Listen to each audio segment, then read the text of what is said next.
Ele é um legítimo representante da classe dos jornalistas massacrados.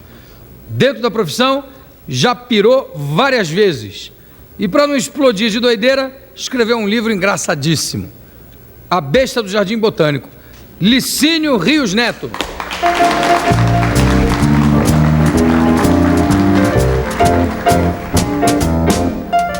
Saudade. Obrigado.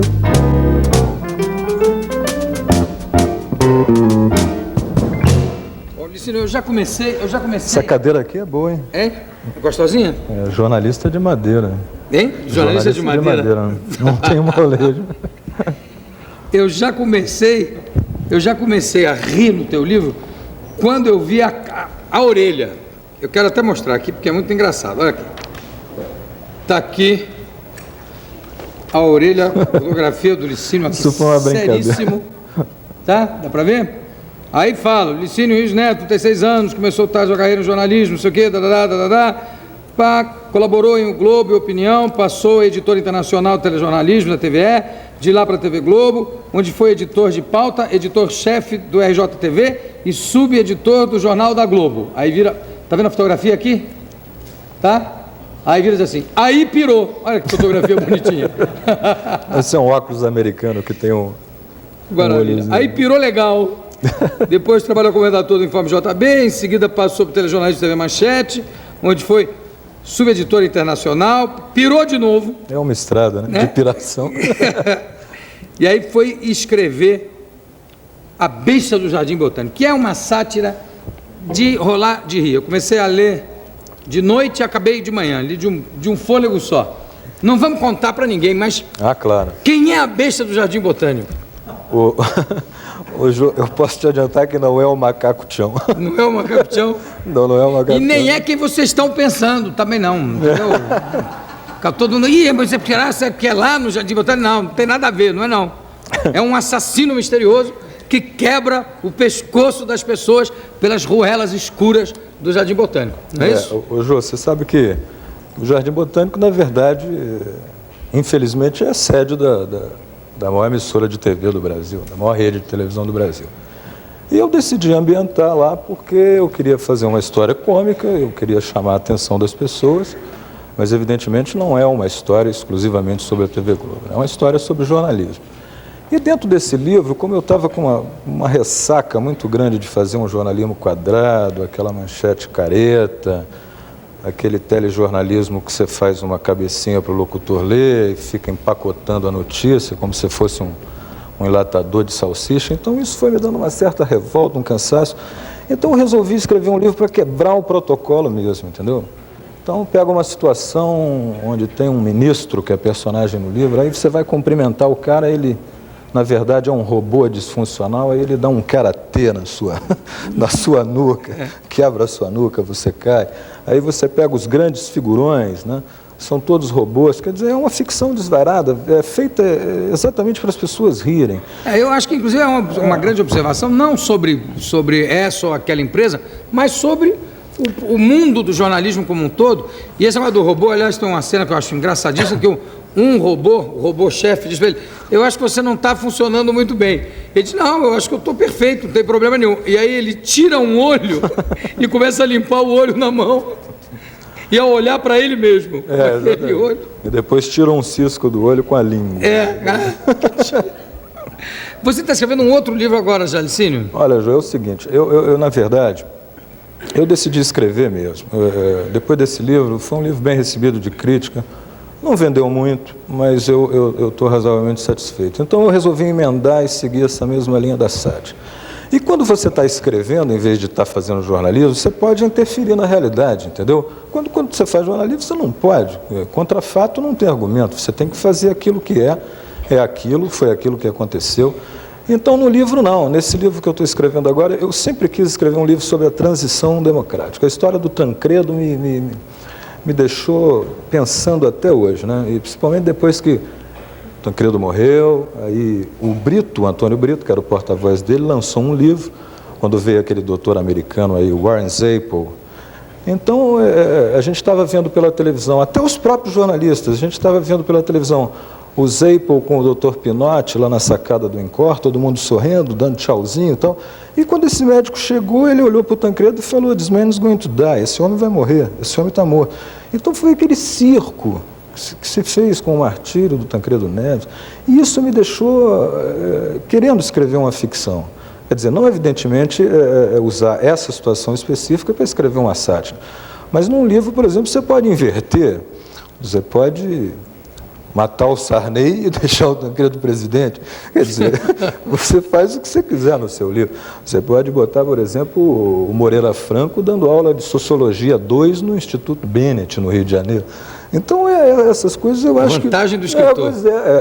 Ali você pode fazer o que você quiser. No jornalismo você não pode. Fazendo jornalismo sério, não. Mas ali eu acho que você pode fazer. E eu sou uma pessoa que eu fico prestando atenção no cotidiano para descobrir coisas engraçadas, que eu acho que isso tempera muito o livro. Por exemplo, outro dia eu estava vendo aqui a sua entrevista com a Tetê Espínola, então ela dando aqueles agudos incríveis e tal, e eu fiquei pensando, será que a lente do óculos do Jô vai fazer tim, rachar a lente das câmeras? Quebrar tudo. Então eu fico pensando nessas situações e eu estou colocando isso no livro. Quer dizer, a minha matéria é um material de jornalista, de observação do cotidiano. Isso que eu acho fantástico no livro, é isso, é esse lado de observação do cotidiano, o poder de sátira e o senso de humor. Você disse que o livro não vendeu muito bem, eu espero que ele venda muito mais, porque é um livro que realmente vale a pena ler, se você quer se divertir e ler um livro bem escrito, porque inclusive é teu primeiro livro, né? É a minha primeira ficção. A primeira ficção. E tem já uma tarimba de escritor ali? Ô, Jô, é o seguinte, você passa, na verdade, eu passei a minha vida inteira praticamente escrevendo. Eu fui o jornalista por acaso, porque tudo que eu tentei fazer não deu certo. Tentei arquitetura, não deu certo. Fiz história, não dei certo. Ia morrer de fome se fosse dar aula. Fiz teoria teatral lá na Unirio, no Rio de Janeiro. Acho que eu sou uma das 10 pessoas que são formadas em teoria teatral. Acho que até na América Latina, eu não sei nem se... Com diploma de bacharel. Eu não fiz nada, eu nem fui pegar o diploma, quer dizer. Então eu comecei fazendo crítica teatral na Tribuna da Imprensa, na Notícia, na extinta Notícia do Rio, e segui a carreira de jornalismo assim, tateando. Eu não sou jornalista formado, não fiz comunicação. Eu comecei a escrever. A única coisa que eu sei fazer na minha vida razoavelmente bem é escrever. E a peça, você tem uma peça escrita, não tem? Sim. Eu tenho uma peça. Essa peça, curiosamente, eu comecei a escrever em 78, que ainda havia uma certa repressão, muita censura. E a Isa Freasa, que é uma jornalista do Rio de Janeiro, ela publicou uma matéria no Pasquim sobre o Frei Tito Alencar, que foi um dominicano que foi torturado, depois foi para o exílio.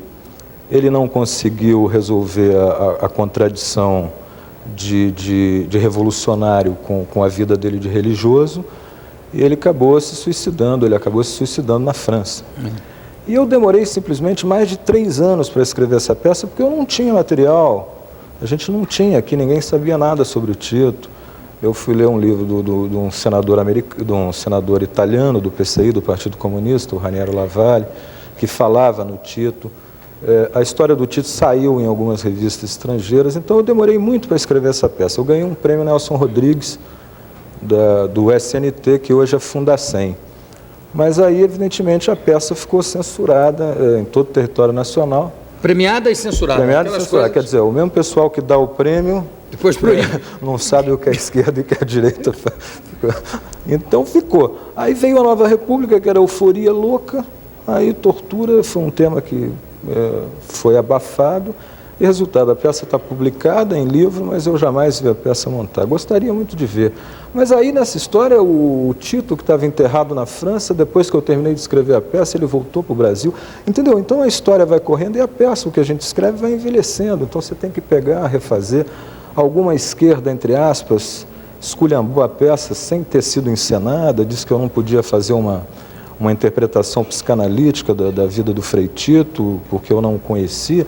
Eu falei, meu Deus, mas eu estou lidando com o material que eu tenho à mão, quer dizer, eu estou fazendo um teatro, eu estou tentando mostrar uma contradição, eu estou tentando, na minha peça, mostrar que o Estado é responsável, mesmo que a pessoa vai para o exílio e se mata lá, Porque foi esse Estado que plantou a contradição na pessoa. Não, sobretudo que ele foi... Entendeu? O suicídio também... Poxa, então... Foi um pouco em função de tudo que ele... Um pouco não, exclusivamente em função do que ele sofreu aqui a nível de tortura, disso. Ele tinha visões dos torturadores em volta dele. Para você matar, você não precisa apertar o gatilho, entendeu? Então ele achava que a Torre Eiffel era um eletrodo que ia eletrocutá-lo. Ele via o delegado Fleury perseguindo ele dentro do metrô. Ele achava que... Por isso que é o nome da peça. A peça chama Não Seria o Arco do Triunfo um Monumento ao Pau de Arara. Porque ele olhava para o Arco do Triunfo, aquela maravilha, e achava que aquilo era um pau de arara nas alucinações dele. Então. Aliás, tem um livro do Frei Beto que fala muito... É o Batismo de Sangue. O Batismo de Sangue, que fala dessas alucinações. Foi um livro que me ajudou também. Alguma coisa eu consegui do livro do Beto. Você na época leu o livro do Beto? O livro do Beto. O livro do Beto saiu um pouquinho antes da peça ser premiada. A peça foi premiada 2 anos depois. O livro também me marcou muito que você lê, você vê aquele negócio das visões do Frei Tito, é uma coisa terrível, né? Então são esses personagens que eu acho que a gente tem que resgatar, que são os personagens trágicos da história do Brasil, que a gente não resgata, as pessoas esquecem. Agora, você também tem outra peça que é uma comédia, né, Licínio? Você está escrevendo? Aliás, você no livro fala dela, não fala? Aliás, eu vou dar um recado aqui, se o Ari Fontoura, por acaso, estiver me ouvindo, eu já reservei para ele o papel principal. É uma comédia que chama Sherlock, e é a história do Sherlock Holmes com o Dr. Watson, só que eles estão completamente falidos, a rainha expulsou eles da Inglaterra, e eles estão morando num conjugado na Rua Barata Ribeiro, então tudo apertado, tem uma bandeira do Flamengo, o retrato da rainha, então é uma bagunça, né? E eles assumem o namoro deles, eles já estão transando mesmo, porque sempre na história ficou velado, né? Porque o Watson largou a mulher para seguir... Para ir morar com para trabalhar com o Holmes, né? Mas na minha peça eles assumem, já está tudo legal. É uma comédia. Assumem numa boa. Assumem numa boa.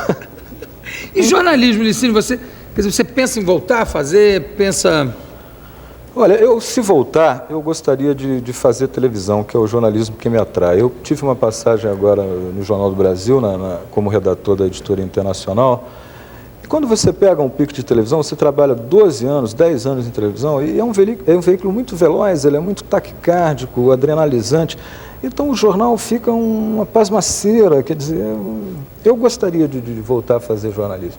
Naquele molde que a gente fazia lá no Jornal da Globo, que era um jornalismo engraçado, a gente ia discutir o leão do imposto de renda, então a gente botava um filme do Tarzan, o Tarzan metendo a faca no leão. Juros nas Estrelas, aquelas imagens de Guerra nas Estrelas.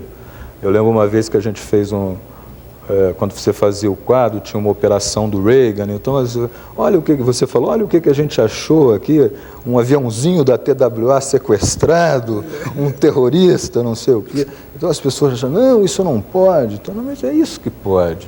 Não precisa fazer um telejornalismo careta, aquela coisa quadrada.